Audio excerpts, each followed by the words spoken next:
a group of 4 elements only.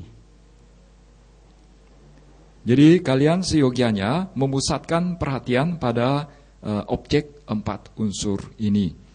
Ketika konsentrasi kalian sudah meningkat, maka kalian tidak akan lagi melihat badan kalian, yang tampak hanyalah 4 unsur. Again, while concentrating on those 4 elements object, if your concentration develops further, then you will see your body begin white foam. In that white foam, again, you must try to discern 4 elements. And please concentrate on those 4 elements object of white foam. Kemudian kalian seyogianya memusatkan perhatian pada objek 4 unsur. Dan apabila kalian ingin konsentrasi kalian meningkat, maka kalian perlu melihat tubuh kalian dalam warna. Jadi tubuh kalian misalnya dalam bentuk putih, dan lihatlah tubuh yang berwarna putih tersebut dengan dalam 4 unsur mereka. Jadi tubuh yang berwarna putih, kemudian melihat 4 unsur. Again, when your concentration develops further, then that white body will become transparent body. Again, in that transparent body also you must try to discern 4 elements. And please concentrate on those 4 elements object. Kemudian apabila konsentrasi kalian berkembang lebih lanjut, maka tubuh yang berwarna putih kalian akan berubah menjadi transparan. Dan kalian seyogianya melihat 4 unsur pada tubuh yang transparan tersebut. Dan kalian seyogianya memusatkan perhatian pada 4 unsur. What is transparent body? Apa itu badan yang transparan atau benda transparan? Cakhadi pinca wida rubadina gahana picha bawena adasa dalam wiya vipasanada pasada ruba. This is the explanation mentioned in Visuddhimagga. What is the meaning? The Buddha teaches 5 types of pasada rupa. Transparent rupas. What are 5? Eye transparency, ear transparency, nose transparency, tongue transparency, and body transparency. Altogether there are 5 transparent materiality, pasada rupa. Di dalam Visuddhimagga dijelaskan bahwa apa yang dimaksudkan dengan benda transparan atau pasada rupa. Total ada 5 pasada rupa atau 5 benda transparan di dalam tubuh kita. Yang pertama adalah benda transparan mata, benda transparan telinga, benda transparan hidung, benda transparan lidah, dan benda transparan tubuh. Eye transparency is the supporting cause for eye consciousness. Ear transparency is the supporting cause for ear consciousness. Nose transparency is the supporting cause for nose consciousness. Tongue transparency is the supporting cause for tongue consciousness. Body transparency is the supporting cause for body consciousness. Apa itu benda transparan atau benda transparan mata.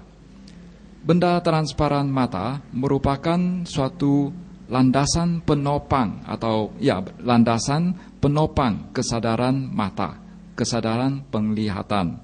Kemudian benda transparan telinga merupakan landasan penopang kesadaran pendengaran. Kemudian benda transparan hidung merupakan landasan penopang kesadaran penciuman. Kemudian benda transparan lidah merupakan landasan penopang kesadaran pencicipan. Kemudian benda transparan tubuh merupakan landasan penopang kesadaran sentuhan. If there is no eye transparency, eye consciousness cannot arise. If there is no eye consciousness, then you cannot see any color. In the same way, if there is no ear transparency, ear consciousness cannot arise. If there is no ear consciousness, you cannot hear any sound, etc. Apabila tidak ada benda transparan mata, maka tidak akan muncul kesadaran penglihatan. Karena tidak ada kesadaran penglihatan, kalian tidak bisa melihat sesuatu, tidak bisa melihat warna. Kemudian apabila tidak ada benda transparan telinga, maka tidak akan ada kesadaran pendengaran. Apabila tidak ada kesadaran pendengaran, maka kalian tidak akan mendengarkan sesuatu, mendengar sesuatu. In the same way, if there is no nose transparency, nose consciousness cannot arise. If there is no nose consciousness, you cannot feel any smell. Demikian pula, apabila tidak ada benda transparan hidung, maka tidak akan ada kesadaran penciuman. Apabila tidak ada kesadaran penciuman, kalian tidak akan mencium,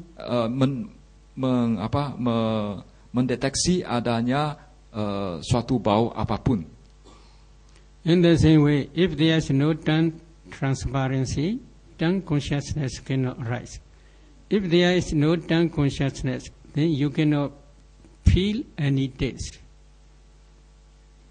Demikian pula, apabila tidak ada benda transparan lidah, maka tidak akan ada kesadaran pencicipan, pengecapan. Dan apabila tidak ada kesadaran pengecapan, maka kalian tidak akan mampu untuk merasakan sesuatu melalui pencicipan. If there is no body transparency, body consciousness cannot arise.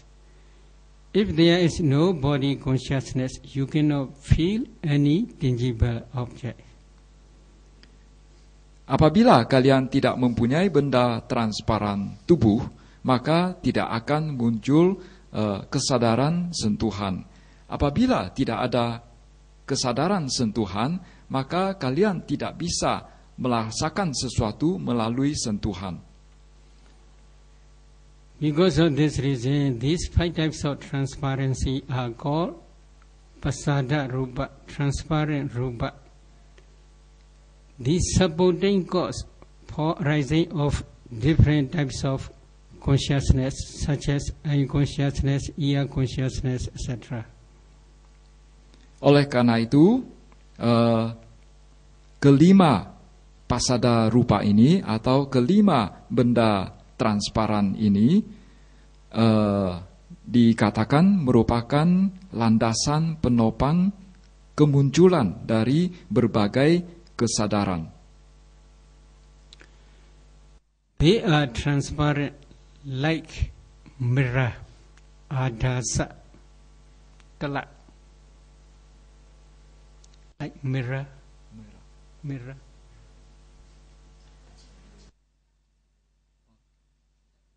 Cermin. Oh, iya.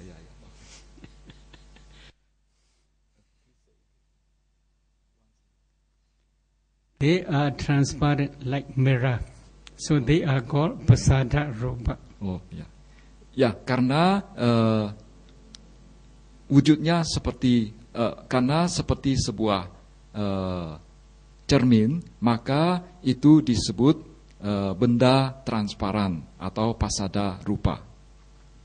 But in this case, some translators they translate translucent. Some translators they translate transparent, which is true. I asked them the meaning of translucent. What is translucent? They say translucent means they can penetrate the other side. So now you can see from this mirror. This is mirror, but from this mirror you can penetrate the other side. You can see buildings. So this is translucent. But transparent is only transparent, not you cannot penetrate the other side. Dalam hal ini, terjemahan terhadap pasada rupa atau terjemahan terhadap pasada ini di dalam bahasa Inggris ada dua versi terjemahan. Yang pertama adalah transparansi atau transparan, atau satunya lagi adalah translucent. Translucent, saya bertanya, apa itu arti dari translucent? Translucent dikatakan misalnya ada suatu kaca, kemudian kita mampu memandang tembus kaca tersebut, maka itu dikatakan kaca tersebut memiliki sifat translucent. Sedangkan yang namanya transparan, kita tidak bisa memandang tembus. This is the method how we should investigate our body. Do you want to investigate your body? Ini merupakan suatu metode untuk menyelidiki tubuh kita. Apakah kalian ingin menyelidiki jasmani kalian? This is only on the way. We must continue. Jadi kita masih dalam perjalanan, jadi masih perlu melanjutkan perjalanan kita. While discerning four elements, when your concentration becomes deeper and deeper, you can see your whole body become transparent body. Why? In your body, anywhere if you touch, you can feel touching sensation. Body consciousness arises depending on this body transparency. So, body transparency is everywhere throughout your body. Apabila kalian mencermati empat unsur ini di sekujur tubuh kalian secara berulang-ulang, nantinya kalau sudah pada tahap selanjutnya, kalian akan mampu melihat tubuh kalian berwujud transparan. Dan mengapa tubuh kalian bisa tampak transparan? Coba kalian sentuh tubuh bagian tertentu tubuh kalian. Sekujur tubuh kalian memiliki kesadaran sentuhan, dan itu berarti bahwa sekujur tubuh kalian memiliki benda transparan. If you see this transparent body, Buddha instructs another teaching. Buddha teaches another instruction in Maharahulawada Sutta, etc. What is his instruction? You must try to see Agasa Dhatu, space element. Apabila kalian sudah mampu melihat pasada rupa atau benda transparan ini, maka Sang Buddha memberikan ajaran yang lain lagi, lanjutan dari ajaran tersebut. Di dalam Maharahulawada Sutta, Sang Buddha mengajarkan agar kita mencoba untuk mencermati akasa dhatu atau unsur ruang, unsur akasa. There are three types of akasa space. Number one, Ajadakasa. What is Ajadakasa? Ajadakasa means the open space. Ada 3 jenis akasa atau ruang kosong. Yang pertama yang disebut sebagai ajata kasa. Ajata kasa itu adalah ruang kosong udara. Number 2 is Kasino Gada Makasa. What is the meaning of Kasino Gada Makasa? The space, by removing kasina object, you see this space. That space is called Kasino Gada Makasa. Jenis akasa yang kedua disebut Kasino Gata Makasa. Untuk melihat jenis akasa yang kedua ini, kalian pertama-tama melihat kasina, kemudian kasina ini disingkirkan. Maka ruang kosong yang ditinggalkannya itu adalah akasa yang kedua. For example, if a meditator practices Patavi Kasina at Kasina, he or she must extend this Kasina object up to infinite universe. Misalnya pada saat kalian mencoba untuk berlatih kasina tanah, maka kalian akan mencoba untuk memperluas kasina tanah tersebut ke ruang yang tak terbatas. By extending or by spreading this kasina at kasina up to infinite universe, if he or she concentrate on that kasina object, he can attain up to 4th jhana. Dengan apabila kalian mampu untuk memperluas kasina tanah tersebut ke segenap penjuru ruang angkasa dan itu ke ruang yang tak terhingga, dan apabila kalian memusatkan pikiran kalian, perhatian kalian pada kasina tanah tersebut, maka kalian akan mencapai jhana keempat.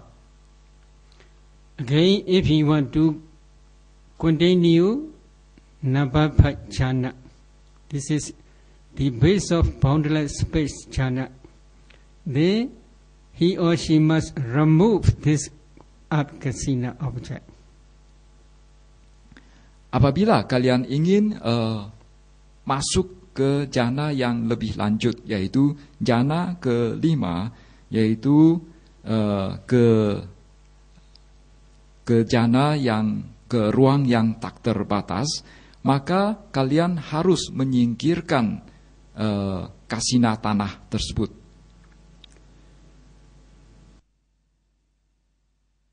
First, a meditator must reflect or review the disadvantages of materiality and the advantages of mentality.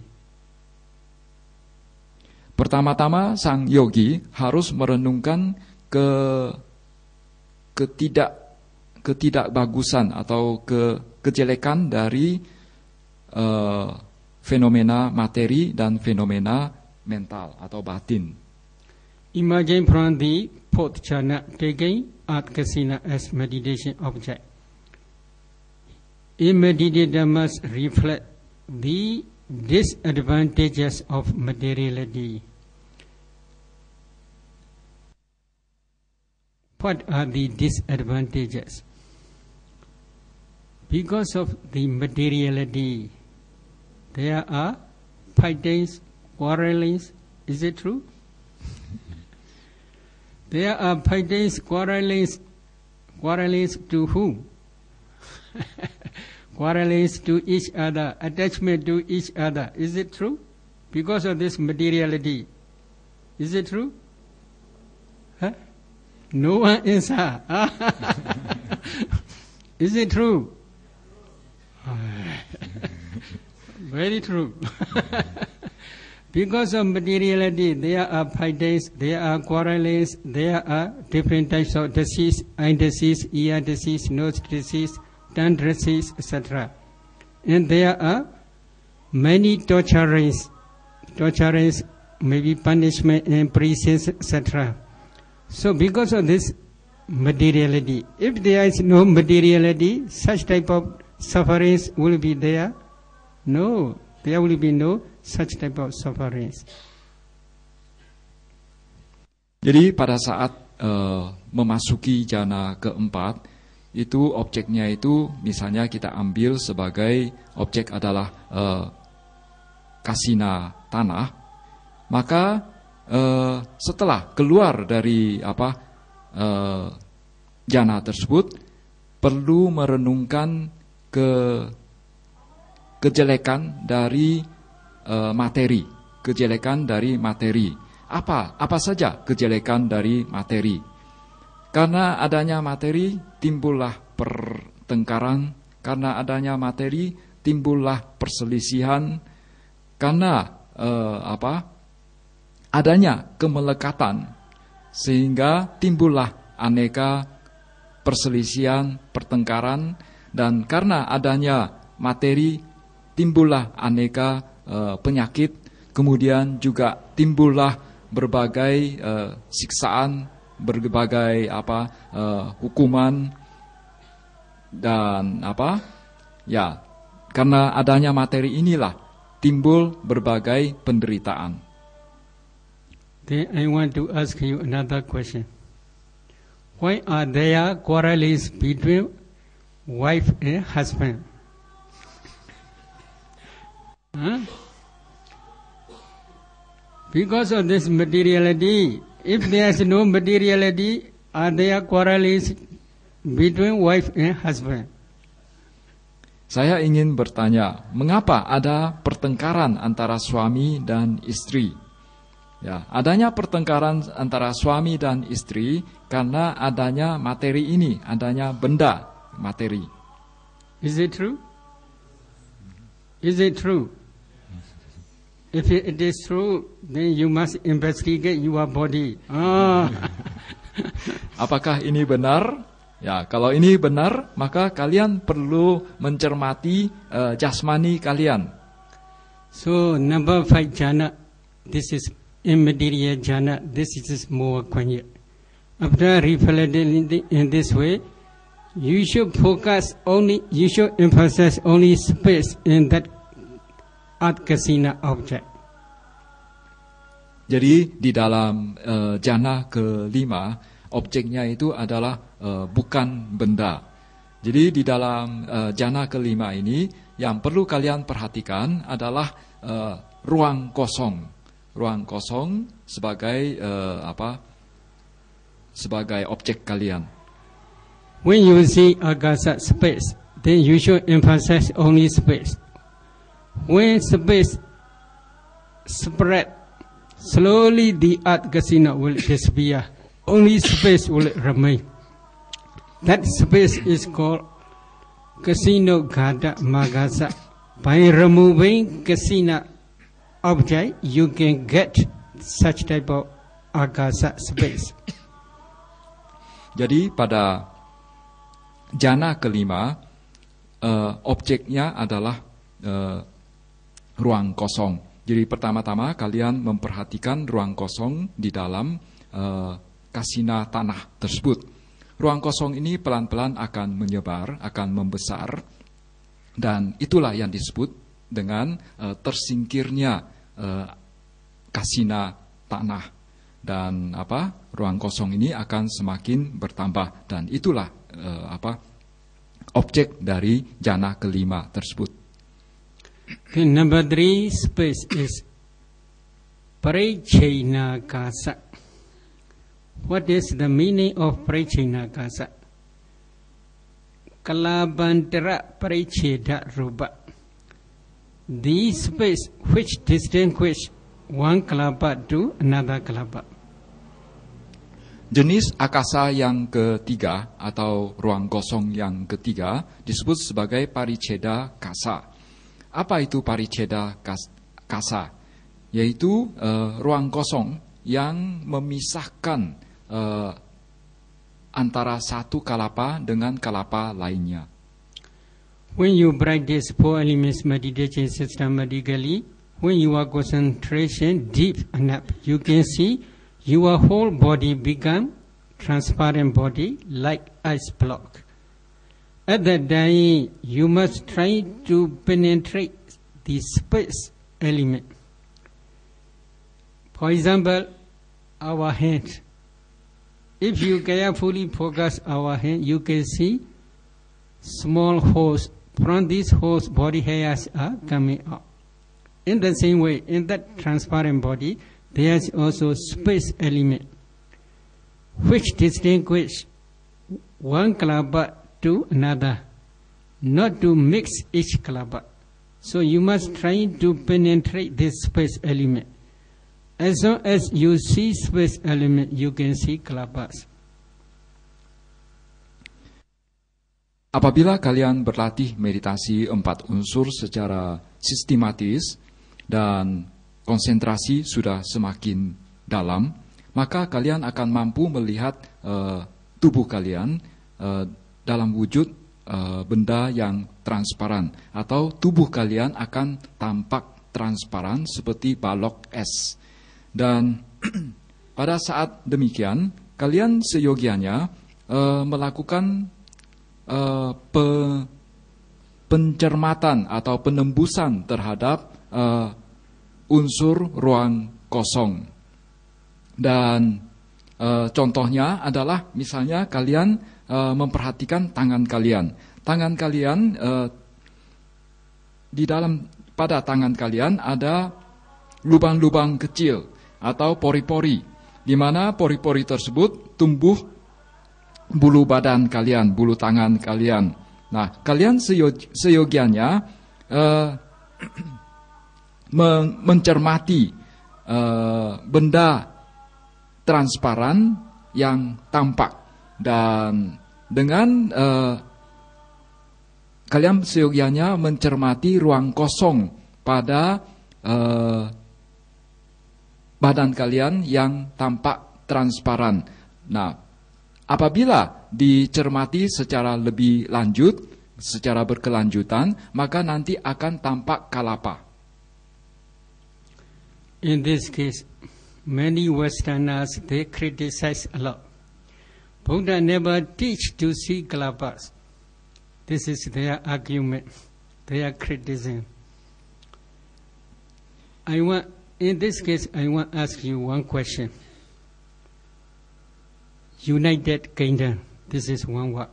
Another word is Great Britain. This is one word. These two words have same meaning or different meaning? How will you answer? Great Britain, United Kingdom, this is one word. Great Britain, this is one word. Are these two words have same meaning or different meaning? Huh? United Kingdom, this is also England. Great Britain, this is also England. Same meaning.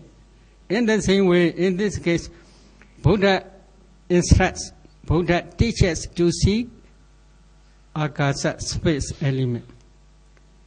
Although he did not say kalapa, but what is this space? Space is between kalabas. There is boundary. That boundary you must try to see. In this way, Buddha says, as long as you see this space element, you can see kalabas. The same meaning.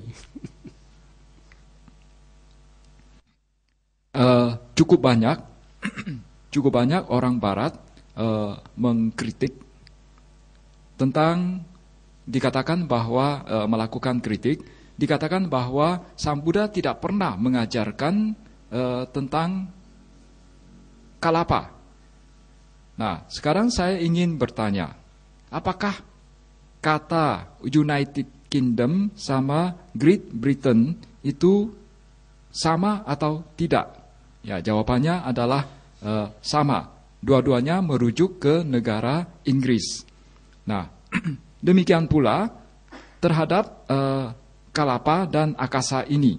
Maka di dalam sutta, Sang Buddha mengajarkan kepada kita seyogianya melihat atau mencermati Akasa Dhatu. Nah, Akasa Dhatu ini sesungguhnya merupakan ruang yang memisahkan antara Kalapa. Apabila kita melihat ruang yang memisahkan ini, maka otomatis Kalapa akan tampak dengan sendirinya. Jadi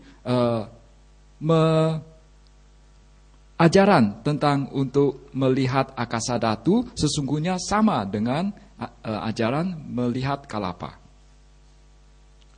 But these Kalapas are not ultimate materiality. Again, you must analyze each Kalapa. In each Kalapa, at least there are 8 types of materiality, such as earth element, water element, fire element, wind element, color, odor, flavor, and nutritive assets. Color, odor, flavor, heat. Kalapa ini bukanlah bukanlah fenomena materi yang tertinggi. Oleh karena itu, kalian seyogianya mencermati 4 unsur yang ada di dalam Kalapa tersebut. Maksudnya Kalapa ini bukanlah sesuatu yang paling dalam atau paling kecil atau yang paling tinggi, tetapi dia sesungguhnya masih terdiri dari berbagai unsur. Dan kalian seyogianya mencermati 4 unsur yang ada di dalam Kalapa tersebut, yaitu unsur tanah, unsur air, unsur api, dan unsur angin. Kalian juga seyogianya mencermati warna, bau, rasa, dan nutrisi yang ada di dalam Kalapa tersebut. In some Kalapas, including life faculty, Jivita, there are 9 types of materiality. Jadi ditambah dengan jiwitindriya atau daya hidup, maka di dalam satu Kalapa bisa ditemukan 9 unsur. In some Kalapas, together with these 9 types of materiality, there are transparency or sex materiality or heart phase. So there are altogether 10 types of materiality. Together with plus 9. Transparency or sex determining materiality, bhava rupa, and then heart phase, hariya rupa. Jadi kemudian nantinya akan ada 9 jenis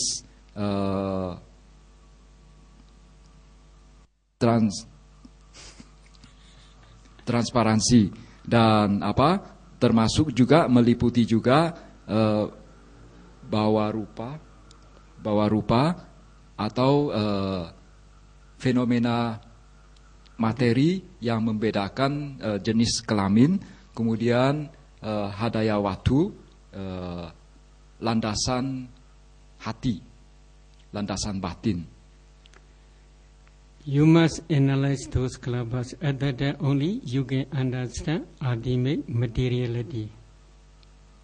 Kalian seyogianya mencermati Kalapa-Kalapa tersebut. Maka dengan demikian akhirnya kalian akan mampu memahami fenomena materi yang paling hakiki. According to Buddha's teaching, there are 4 types of Kalapas. Number 1, karma-born materiality. Number 2, mind-born materiality. Number 3, temperature born materiality. Number 4, nutriment born materiality. Menurut ajaran Buddha, ada 4 jenis kalapa, yaitu kalapa yang muncul karena kama atau kamaja rupa, kamaja kalapa. Kemudian ada yang muncul karena batin atau cita. Kemudian ada yang muncul karena suhu atau temperatur atau utuja kalapa. Kemudian oja. Kemudian ada juga araja. Kemudian yang keempat adalah kalapa yang muncul karena adanya nutrisi atau aharaja kalapa atau aharaja rupa. Maybe we Buddhists are very lucky. Very lucky means if you have enough faith in Buddha's teaching, if you also practice systematically 4 elements meditation, you can see these 4 types of kalapas. However, nowadays there are many scientists. They do not understand what is karma-born materiality, what is mind-born materiality, what is nutriment-born materiality. They do not understand. Why? Kita sebagai umat Buddha cukup beruntung apabila kita memiliki keyakinan, memiliki sadar yang dalam, yang tinggi terhadap ajaran Sang Buddha, dan kita berusaha untuk berlatih secara sistematis meditasi 4 unsur, maka kita akan mampu untuk melihat 4 jenis kalapa tersebut. Dewasa ini ada ahli, ada saintis atau ahli, ada ilmuwan yang mencermati benda-benda yang muncul karena kama, benda-benda yang muncul karena batin, karena suhu atau temperatur, kemudian juga karena muncul karena nutrisi. What is karma-born materiality? If you practice systematically one day, when you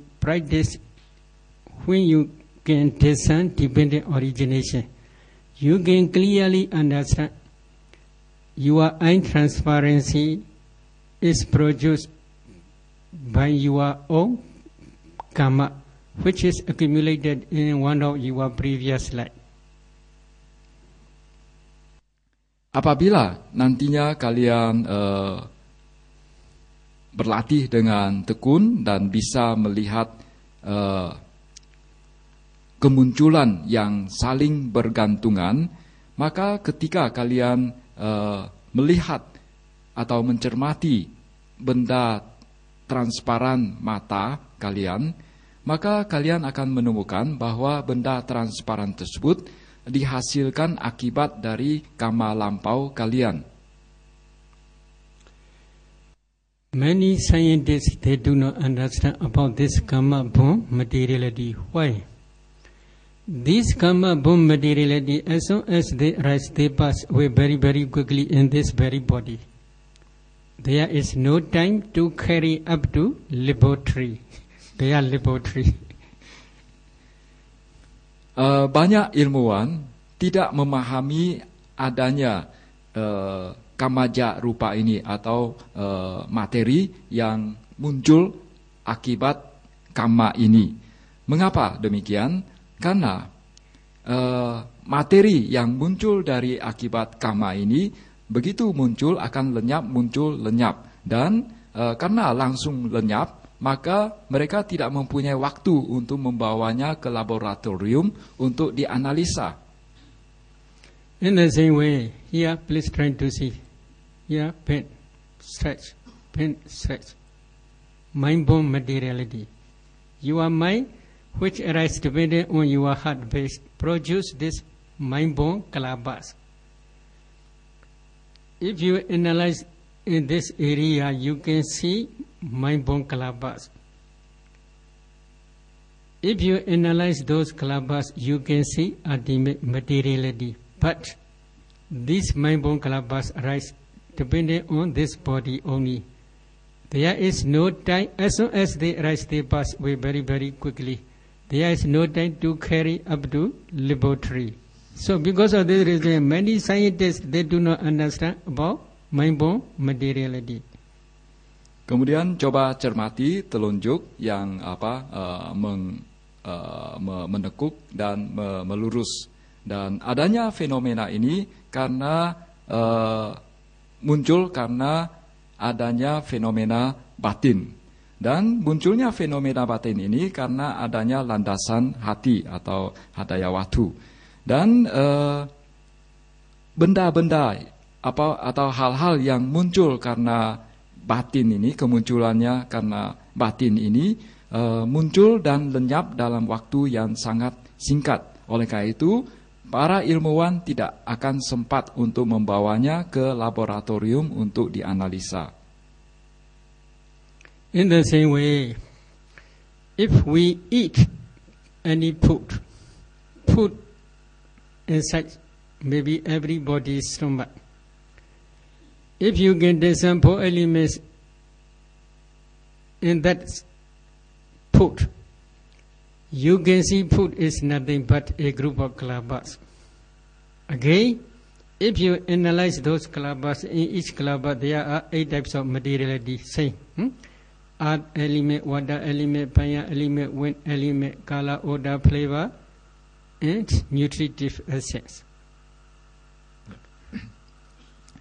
Demikian pula pada saat kalian menyantap makanan, makanan tersebut akan masuk ke dalam lambung kalian. Dan apabila kalian mencermati 4 unsur yang ada di dalam makanan yang ada di lambung ini, maka kalian akan melihat bahwa sesungguhnya tiada sesuatu dalam makanan tersebut. Makanan tersebut hanyalah terdiri dari kelompok-kelompok kalapa, di mana kalapa-kalapa tersebut terdiri dari 8 fenomena materi, yaitu 4 unsur, yaitu unsur tanah, air, api, dan